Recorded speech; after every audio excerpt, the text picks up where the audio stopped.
Hello student, स्वागत है आपका आईसीटी वर्चुअल क्लासेस में। मैं हूं कविता, आपकी साइंस टीचर। उम्मीद करती हूँ आपसे भी अच्छे होंगे और स्वस्थ होंगे। तो क्लास हम यहाँ पर अपने चैप्टर के क्वेश्चन आंसर डिस्कस करने वाले थे। इससे पहले हम डिस्कस कर रहे थे जो चैप्टर के इंपॉर्टेंट टर्म्स होते हैं उन्हें समझ रहे थे। तो चैप्टर का नाम आप जानते हैं, हेरिडिटी एंड इवोल्यूशन। इससे रिलेटेड कुछ टर्म्स आप डिस्कस कर चुके हैं, जैसे कि अभी तक आपने कौन कौन से टर्म्स जाने हैं। आपने कहा डीएनए, आपने कहा क्रोमोसोम, आपने कहा जीन, ठीक है। आपने बात की है होमोजाइगस और हेटेरोजाइगस।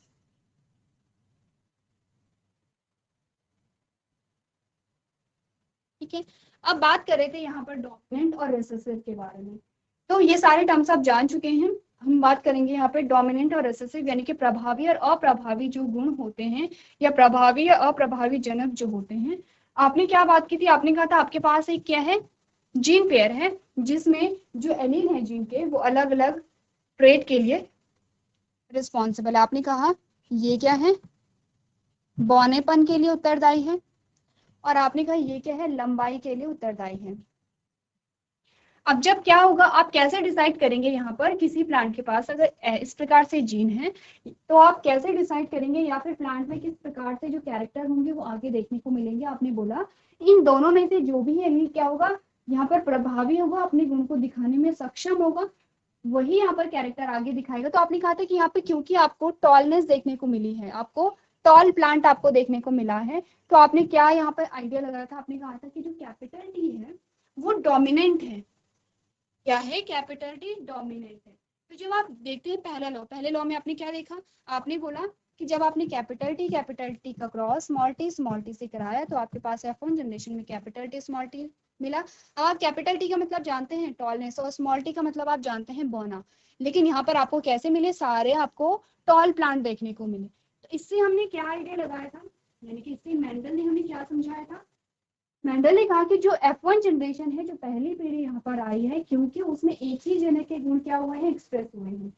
ठीक, एक ही जनक के गुण आए हैं, तो जिस जनक के गुण यहाँ पर पहली पीढ़ी में आपको देखने को मिले हैं उसे आप कहते हैं डोमिनेंट पेरेंट, या फिर प्रभावी जनक आप कहते हैं। ठीक है। और जो भी जनक अपने आप को पहली पीढ़ी में एक्सप्रेस नहीं कर पाया है उसे आप क्या कहते हैं, रिसेसिव पेरेंट कहेंगे, या अप्रभावी जनक कहेंगे। अब क्वेश्चन ये भी आता है कि इस अप्रभावी जनक का क्या हुआ होगा। ये सारी चीजें तब डिस्कस करेंगे जब आपके पास क्वेश्चन आंसर आएंगे। ठीक है। अभी आपको शब्दों को समझना है।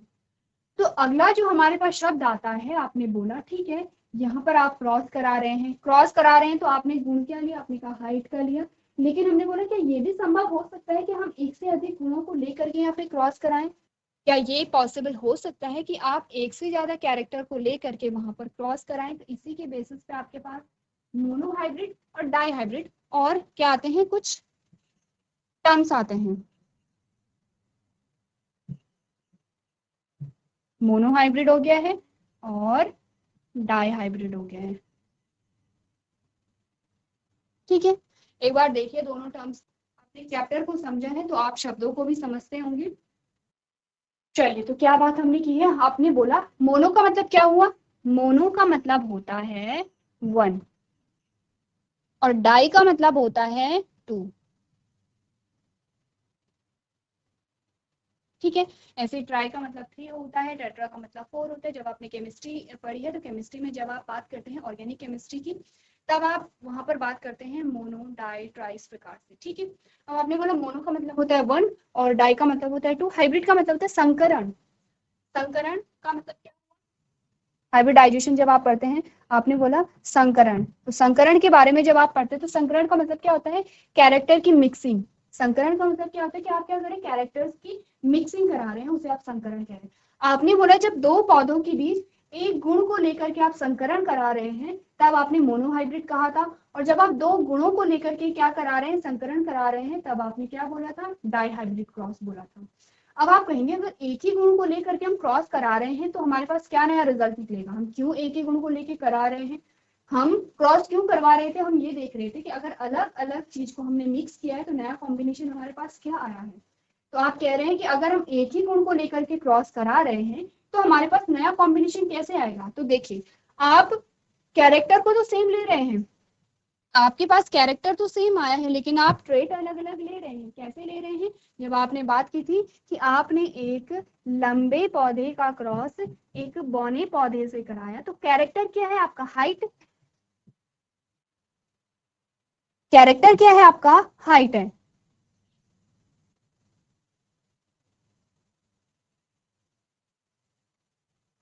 कैरेक्टर ये है। और आपने बोला कि टॉल और ड्वार्फ आपके पास ट्रेट आ गए हैं, तो ट्रेट आपके अलग अलग आए हैं। आपने कहा भले ही आप एक ही कैरेक्टर को ले रहे हैं, लंबाई के बेसिस पे ही, हाइट के बेसिस पे ही आप दोनों के बीच क्रॉस करा रहे हैं, लेकिन आपने एक लंबा पौधा लिया था, एक आपने बौना पौधा लिया था, तब जाके आप क्रॉस करा रहे हैं, क्योंकि ट्रेट अलग अलग है। अब आपने बोला ये तो है आपका मोनोहाइब्रिड क्रॉस, ये आपका क्या है? मोनोहाइब्रिड क्रॉस है। जब आपने डाई हाइब्रिड क्रॉस को किया था, क्योंकि आप चैप्टर पढ़ चुके हैं इसलिए आपको काफी सारा आइडिया होगा, आपने कहा जब आपने कैपिटल वाई क्या है? आपने कहा येलो सीड, येलो सीड, ठीक है। फिर आपने बोला कैपिटल आर क्या है? आपने कहा राउंड शेप, जो बीच की शेप है वो कैसी है? राउंड है। आपने कहा कि हमने दो कैरेक्टर लिए हैं, ठीक है, येलो सीड और राउंड शेप। अब आपने बोला आपके पास इसकी ट्रेड भी अलग अलग आएंगे। देखिए, मोनोहाइब्रिड को आप समझ चुके हैं, काफी बार हम डिस्कस करते हैं। आपने कहा कैरेक्टर को पहले लिखिए, कैरेक्टर्स हैं और ये ट्रेड्स हैं, ठीक है। जब आप डाइहाइब्रिड क्रॉस कराते तो आपने दो गुणों को लिया था, आपने कहा था सीड का कलर और दूसरा गुण था आपका सीड का शेप, ठीक है। अब आपने बोला सीड का कलर क्या है? एक कैरेक्टर है, और सीड का शेप क्या है? वो दूसरा कैरेक्टर है। ट्रेड्स आपके पास अलग अलग आएंगे। आपने कहा सीड का कलर आपके पास दो प्रकार का आया, एक में आया येलो, एक में आया ग्रीन। शेप में भी आपके पास दो प्रकार के आए, एक में आपने कहा राउंड और दूसरे में आपने कहा रिंकल्ड, ठीक है। चार आपके पास ट्रेट आ गए हैं। तो अब आप क्या कर रहे हैं? अब आपके पास कैरेक्टर आप लिया, आपने दो कैरेक्टर लिए, उसके चार ट्रेट लिए, उनके बीच आप क्रॉस करा रहे हैं। इसे आप क्या कहेंगे? ये आपके पास आ गया क्या? डाई हाइब्रिड क्रॉस आ गया है।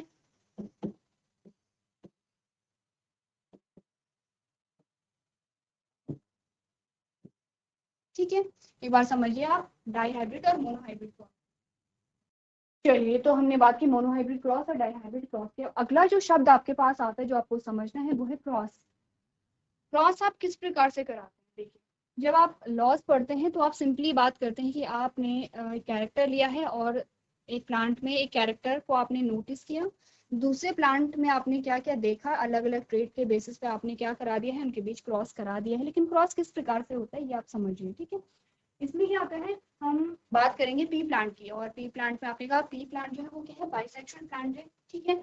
अब बाइसेक्सुअल प्लांट है तो इसमें क्या होंगे? दोनों ही पार्ट्स आपके पास आते हैं, तो हम सिर्फ दो पार्ट्स बनाएंगे यहाँ पर।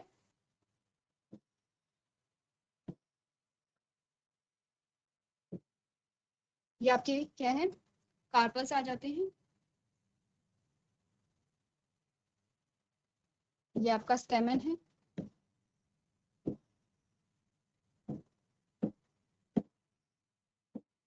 ये आपका एक प्लांट है। ये आपका दूसरा प्लांट है, ठीक है।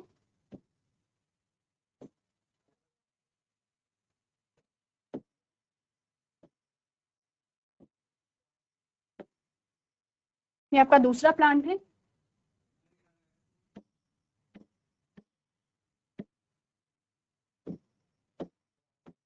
ये दो प्लांट आपके पास आ जाते हैं। फॉर एग्जाम्पल मान लीजिए कि यहाँ पर ये जो पौधा है, क्योंकि अब हम तो सिर्फ यहाँ पे फ्लावर के पार्ट्स बना रहे हैं, ठीक है, तो आप समझ रहे हैं हम सिर्फ फ्लावर्स के पार्ट बना रहे हैं। आपने कहा कि हो सकता है कि ये कैसा पौधा रहा होगा? ड्वार्फ प्लांट होगा। ये कैसा है? ड्वार्फ प्लांट है। और सेकंड जो हमारे पास फ्लावर आया है, ये हमारे पास टॉल प्लांट का फ्लावर आया है, ठीक है। हमने बोला हम सिर्फ फ्लावर का डायग्राम यहाँ पर बना रहे हैं, तो एक हमने ड्वार्फ प्लांट का डायग्राम यहाँ पर, ड्वार्फ प्लांट का फ्लावर लिया है, दूसरा हमने टॉल प्लांट का फ्लावर लिया है, ठीक है। हमने यहाँ पे क्या लिए हैं? दो अलग अलग पौधों के फूल लिए हैं। ये क्या है? बौने पौधे का फूल हमने लिया है, ये हमने क्या लिया है? लंबे पौधे का फूल लिया है। अब जब आप क्रॉस करा रहे हैं तो आप आर्टिफिशियली करा रहे हैं, ठीक है, नेचुरल चीजें आप नहीं करा रहे हैं, तो आपको नेचुरल चीजें रोकनी है। कैसे? आपने बोला आपने क्या क्या चीजें रोकनी है? एक तो आपने बोला आपको रोकना है यहाँ पर सेल्फ पॉलिनेशन,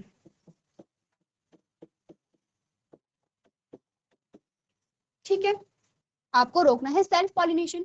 फॉर एग्जाम्पल आपने बोला कि कोई और प्लांट अगर यहाँ पर होगा, कोई और प्लांट यहाँ पर होता है, जैसे कि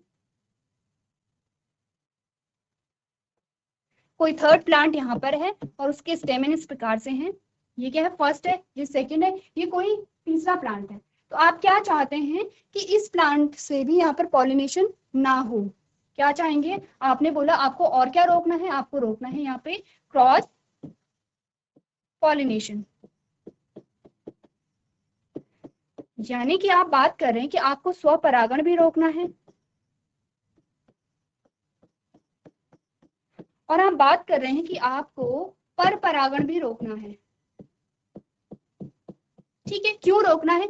स्वपरागण अगर होगा तो आपके क्रॉस कराने का कोई मतलब ही नहीं रह जाता, क्योंकि एक्सपेरिमेंट कर रहे हैं, हमें देखना क्या है कि जब इस पौधे का क्रॉस हमने इससे कराया है तो रिजल्ट क्या निकला है, ठीक है, तभी तो आपके पास लॉज आए हैं जो मेंडल्स के लॉ पढ़ते हैं। तो आपने बोला कि हम ये भी नहीं चाहते हैं कि इसी में सेल्फ पॉलिनेशन हो जाए और हम ये भी नहीं चाहते कि किसी अन्य पौधे के साथ यहाँ पर पॉलिनेशन हो जाए, हम ये भी नहीं चाहते हैं किसी अन्य पौधे के साथ यहाँ पर पॉलिनेशन हो जाए। तो हमें स्वपरागण भी रोकना है, हमें यहाँ पे पर परागण भी रोकना है। हम सिर्फ इतना चाहते हैं कि जो पॉलिनेशन हो वो इस फूल के और इस फूल के बीच में हो, ठीक है। अगर हम यहाँ पे इस प्रकार से चाहते हैं तो आपको कुछ यहाँ पे चीजें फॉलो करनी पड़ती है। क्या होता है यहाँ पे? सबसे पहले आप क्या करेंगे? सबसे पहले आपको करना क्या है? क्रॉस पॉलिनेशन को आपको रोकना है, ठीक है। तो क्या रास्ता होगा यहाँ पर क्रॉस पॉलिनेशन को रोकने का? आपने यहाँ पर क्रॉस पॉलिनेशन को रोका तो आप क्या कर सकते हैं? आपने कहा कि आप दोनों में से किसी भी फ्लावर में से यहाँ पर क्या कर सकते हैं अगर आपको सेल्फ पॉलिनेशन को रोकना है। हम सबसे पहले बात करें स्वपरागण को रोकने की। आपने बोला कि आप इस फ्लावर में आपने क्या किया, जो स्टेमन थे वही रिमूव कर दिए। क्या किया आपने? स्टेमन ही रिमूव कर दिए।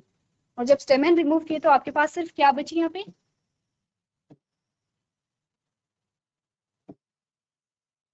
आपके पास सिर्फ यहाँ पे क्या बची? आपने कहा पिस्टल वाला पोर्शन बचा, क्योंकि आपने स्टेमन हटा दिए हैं। अब जब आपने स्टेमन हटा दिए हैं तो यहाँ पर सेल्फ पॉलिनेशन के कोई चांसेस नहीं रह जाएंगे, ठीक है। आपने बोला यहाँ पर सेल्फ पॉलिनेशन नहीं हो सकता है, इसमें हो भी जाए कोई बात नहीं, क्योंकि हमें क्या करना है, क्योंकि यहाँ पर आपको आपका जो रिजल्ट है वो मिल जाएगा, ठीक है। तो आपने बोला क्या हो रहा है यहाँ पे? आपने क्या किया? इमैस्कुलेशन। क्या कहते हैं इस प्रोसेस को? इमैस्कुलेशन। इमैस्कुलेशन का क्या मतलब होता है? उनमें से जब आप स्टेमन को रिमूव कर देते हैं या फिर पॉलन ग्रेन को रिमूव कर देते हैं या सिर्फ एंथर वाला पार्ट आपने कर दिया, आपका ये वाला जो पोर्शन है वो कौन सा है? एंथर है, एंथर है। और ये वाला पोर्शन कौन सा है? फिलामेंट है। तो आपने पूरे स्टेमन को रिमूव ना भी करे, आपने एंथर रिमूव कर दिया है तो ठीक है, क्योंकि फिलामेंट में कोई भी यहाँ पे पॉलन ग्रेन नहीं है। पॉलन ग्रेन आपके कहाँ होंगे? आपने कहा आपके एंथर में होंगे, पॉलन ग्रेन होते हैं इस प्रकार से। तो आपने क्या कर दिया है? एंथर को रिमूव कर दिया या स्टेमन को रिमूव कर दिया है। उस प्रोसेस को आप इमैस्कुलेशन कहते हैं। क्यों इमैस्कुलेशन करा रहे हैं? आपने बोला पर परागण को रोकने के लिए हम यहाँ पर क्या कराते हैं? इमैस्कुलेशन कराते हैं, ठीक है। इमैस्कुलेशन जब आप करा देंगे, अब आप यहाँ पर बैगिंग भी कर देंगे। बैगिंग का मतलब क्या होता है? आपको क्रॉस पॉलिनेशन को भी तो रोकना है। तो आपने बोला अगर आपको सेल्फ पॉलिनेशन को रोकना, इमैस्कुलेशन अगर आपने कराया तो क्यों कराया? स्वपरागण को रोकने के लिए,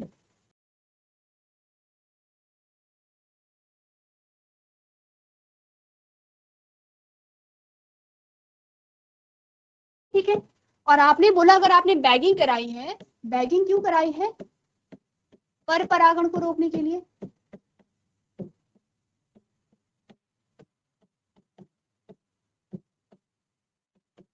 ठीक है। अब आपने पॉलिनेशन की प्रोसेस जो है वो रोक दी है। अब आप अपने अकॉर्डिंग क्या करा सकते हैं? पॉलिनेशन करा सकते हैं, ठीक है। अब आप वेट करेंगे यहाँ पर कि जब यहाँ पर गैमेट क्या बन जाएंगे, गैमेट मैच्योर हो जाएंगे। अब आप क्या करेंगे? बैग को हटा देंगे। बैग को क्या कर देंगे? रिमूव कर देंगे। रिमूव किया आपने बैग को। जब आपने रिमूव कर दिया है तो क्या होगा यहाँ पर? यहाँ पर होगा पॉलिनेशन। पॉलिनेशन हो गई है। और कैसी पॉलिनेशन हुई है? आपने बोला कि इन दो पौधों, ठीक है, ये वाला जो पौधा है, ये वाला जो फ्लावर है, यही वाला फ्लावर है, ठीक है, जो कि क्या है? बौने पौधे का फूल है ये। इसमें सिर्फ आपने क्या किया है? आपने स्टेमन को हटा दिया है, ठीक है, कंफ्यूज नहीं करेंगे। अब पॉलिनेशन हो गई है, पॉलिनेशन के बाद क्या बनेगी, यहाँ पे पॉलन ट्यूब बनेगी, यहाँ पे क्या होगी आपकी एक्सेल होगी इस प्रकार से, ठीक है, पॉलन ट्यूब बनेगी।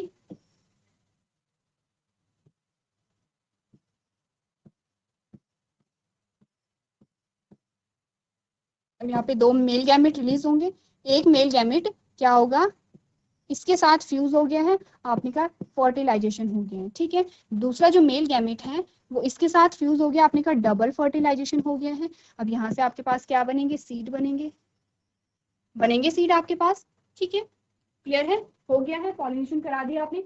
इसी प्रोसेस को आप क्या करा रहे हैं, क्या कह रहे हैं, क्रॉस करवाना कह रहे हैं। जो आप एक लाइन में कह देते हैं कि आपने लंबे पौधे का क्रॉस जब बौने पौधे से कराया तो F1 जनरेशन में आपको क्या मिले, लंबे पौधे मिले। तो आपने बोला ये जो सीड आपको मिले हैं, ये जो सीड आपके पास आए हैं, अब आप क्या करेंगे, इन्हें बोएंगे। जब आप इन्हें बोएंगे और जब आप इनका रिजल्ट देखेंगे, जब आपने क्या देखा, जब आप इन्हें बोएंगे, बीजों को बोएंगे, और जब पौधे यहाँ पर बनेंगे, तो पौधे जब बनेंगे तब आपने देखा कि सारे पौधे लंबे हैं, ठीक है। जिस चीज को आप एक लाइन में डिस्क्राइब कर दे रहे हैं उसके लिए पूरी प्रोसेस यहाँ पर करनी पड़ती है। और आप सोचिए कि जब मेंडल ने ये एक्सपेरिमेंट किए थे तो एक नहीं बल्कि बहुत बार एक्सपेरिमेंट किए थे, ठीक है, एक ही रिजल्ट को उन्होंने बहुत बार निकाला था। तभी माना जाता है कि आपका जो रिजल्ट है वो शुद्ध है, जब हर एक्सपेरिमेंट में जो रिजल्ट है वो सेम आपका आता है। तो क्लियर है आपका कि क्या होता है इमैक्सुलेशन या क्या होता है क्रॉस कराना यहाँ पर। चलिए अब हमारे पास कुछ और टर्म्स आते हैं जैसे कि लिंकेज और क्रॉसिंग ओवर, ठीक है। जब आप टीएच मॉर्गन के बारे में बात करेंगे तो टीएच मॉर्गन के बारे में जब आपने बात की थी, आपने लिंकेज पढ़ा था, क्रॉसिंग ओवर पढ़ा था, जिसमें आपने कहा था कि उन्होंने ड्रोसोफिला पे एक्सपेरिमेंट किए थे। इससे पहले आपके पास क्वेश्चन ये भी आता है कि जो मेंडल है, मेंडल ने अपने जो एक्सपेरिमेंट किए थे वो किस पे किए थे, पी प्लांट पे किए थे, मटर के पौधे पे किए थे। क्यों किए थे, रीजन आप पढ़ के आएंगे, बाकी हम यहाँ पर जब क्वेश्चन हमारे पास आएंगे तब हम इन्हें डिस्कस करेंगे। तो सबसे पहले बात कर लेते हैं थोड़ा सा लिंकेज के बारे में और क्रॉसिंग ओवर के बारे में, ठीक है।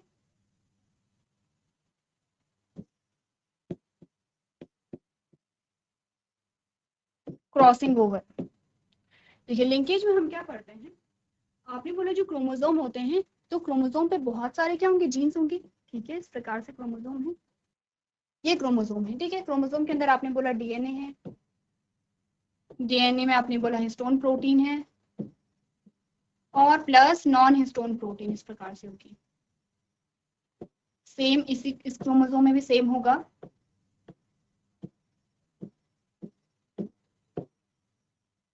अब यहाँ पर क्या होते हैं, बहुत सारे जीन्स होंगे। तो आपने बोला कभी कभी कुछ जीन्स ऐसे होते हैं जो बहुत पास पास होते हैं, जैसे कि आपने बोला कि यहाँ पर एक जीन है प्रकार से, ठीक है, और यहाँ पर दूसरा जीन है इस प्रकार से। अब यहाँ पर क्या है, ये जो दोनों जीन है, क्योंकि ये जीन फिर एक कैरेक्टर के लिए रिस्पॉन्सिबल होगा और ये जीन फिर दूसरे कैरेक्टर के लिए रिस्पॉन्सिबल होगा, क्योंकि बहुत पास पास में ये जो क्रोमोसोम होते हैं। तो क्या होता है कि यहाँ पर जब ये नेक्स्ट जनरेशन में जाते हैं तो साथ साथ पास हो जाते हैं, ठीक है, साथ साथ क्या होंगे, पास हो जाते हैं, क्योंकि बहुत पास है, बहुत ज्यादा क्लोज है। तो इस प्रकार के जो जीन्स होते हैं उन्हें आप लिंक जीन कहते हैं, ठीक है। और इस प्रकार की जो प्रोसेस होती है उसे आप लिंकेज कहते हैं। तो बात करें अगर क्रॉसिंग ओवर की, तो क्रॉसिंग ओवर जस्ट अपोजिट होता है। आपने कहा कि यहाँ पर जो क्रोमोसोम होते हैं इस प्रकार से हैं,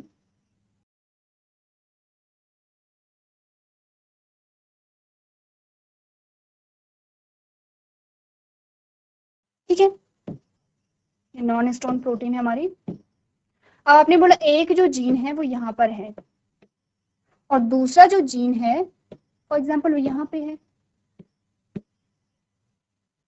अब आपने बोला क्योंकि जीन दूर दूर है, ठीक है, तो कभी कभी क्या होता है कि ये जो क्रोमोसोम है ये इससे अटैच हो जाता है, ये इससे अटैच हो जाता है और ये क्रोमोसोम की अदली बदली कर देते हैं। तो रिजल्ट आपके पास कैसा आता है, ये आपके पास क्रोमोसोम है, यहाँ पर ये जो कैपिटल ए है वो इधर चला गया है, ठीक है। चलिए यहाँ पर तो आपको सेम ही चीजें देखने को मिल रही हैं। तो आपने बोला यहाँ पर जब क्रोमोसोम की अदली बदली हो जाती है, फॉर एग्जाम्पल अगर आप इस प्रकार से देखिए, capital A, capital B, small B. अब यहाँ पर जब क्रोमोसोम की अदली बदली हो जाती है तो आपने कहा यहाँ पर कैपिटल ए इधर चला गया है, ठीक है, कैपिटल ए इधर चला गया है, किसके साथ, स्मॉल बी के साथ। स्मॉल ए इधर आ गया है किसके साथ, कैपिटल बी के साथ। अदला बदली हुई यहाँ पर क्रोमोसोम की, ठीक है। अब यहाँ पर इस प्रकार से क्रॉसिंग ओवर जब हुआ है तो आपके पास क्या आया है, नया कॉम्बिनेशन आया है, जिसे आप क्या कहते हैं, रिकॉम्बिनेशन कहते हैं। तो डिटेल में पढ़ेंगे कि क्या होता है लिंकेज, क्या होता है क्रॉसिंग ओवर, ठीक है। अभी आपको क्या है, जनरल आइडिया होना चाहिए इन सारे टर्म्स के बारे में। क्लियर है इतनी बात? तो अगर हम क्वेश्चन स्टार्ट करें, यहाँ पर क्वेश्चन हम स्टार्ट करें तो सबसे पहले आपके पास मल्टीपल चॉइस क्वेश्चन आते हैं, बहुविकल्पी प्रश्न आते हैं। आप जानते हैं सबसे पहले एक स्टेटमेंट हमारे पास आएगी और आपके पास 4 ऑप्शन आएंगे, आपको सही ऑप्शन चूज करना है। क्वेश्चन देखिए, क्वेश्चन में आपको कहा गया है Mendel conduct his famous breeding experiment by working on the following, यानी कि मेंडल ने अपना जो एक्सपेरिमेंट है वो किस पे किया है, ड्रोसोफिला है, ठीक है, एस्चेरिचिया कोलाई है, पाइसम सटाइवम है, ये सभी पर किया है। अब आपको इस क्वेश्चन का आंसर देना है। तो क्योंकि काफी सारी चीजें हमने डिस्कस कर ली हैं, ये क्वेश्चन आपके लिए क्या है, होमवर्क में है। एक बार आप अपना क्वेश्चन नोट कर लीजिए। नेक्स्ट लेक्चर में मैं आपसे सेम क्वेश्चन पूछूंगी और आप मुझे आंसर बताएंगे। चलिए तो अगला प्रश्न देख लेते हैं। ये वाला क्वेश्चन बहुत इजी है, आप लोग इसे घर से करके लेके आएंगे। अगला जो क्वेश्चन आपसे पूछा गया है, which section of DNA provides information for one protein.